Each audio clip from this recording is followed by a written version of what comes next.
শুধু এই বেনজির আহমেদ নয়, এই পুলিশ প্রশাসনে যারা আমাদের উপর নির্যাতন করেছে, আমাদের সহযোদ্ধাদের গুম করেছে, খুন করেছে, অত্যাচার করেছে, আওয়ামী লীগের কর্মী হিসেবে নিজেদেরকে প্রতিষ্ঠা করেছে, তারা আজকে কোথায়? তাদেরকে খুঁজে বের করে আইনের আওতায় আনতে হয় মাননীয় স্পিকার।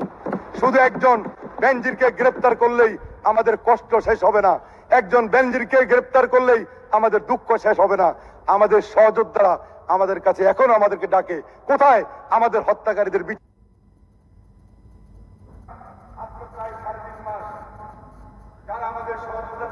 মাননীয় সদস্য, আচ্ছা 1 মিনিটে শেষ করে, আচ্ছা ঠিক আছে যান, 2 মিনিট শেষ করে, ওকে 2 মিনিট শেষ করে। মাননীয় স্পিকার, আমি আজকে আপনার মাধ্যমে স্বরাষ্ট্রমন্ত্রী সহ সকলকে আহ্বান জানাবো, আমরা আজকে যারা সরকারি দল বিরোধী দল আছি, আমরা প্রত্যেকে নির্যাতনের শিকার হয়েছি, প্রত্যেকে মাইর খেয়েছি, জেলখানে একসঙ্গে ছিলাম।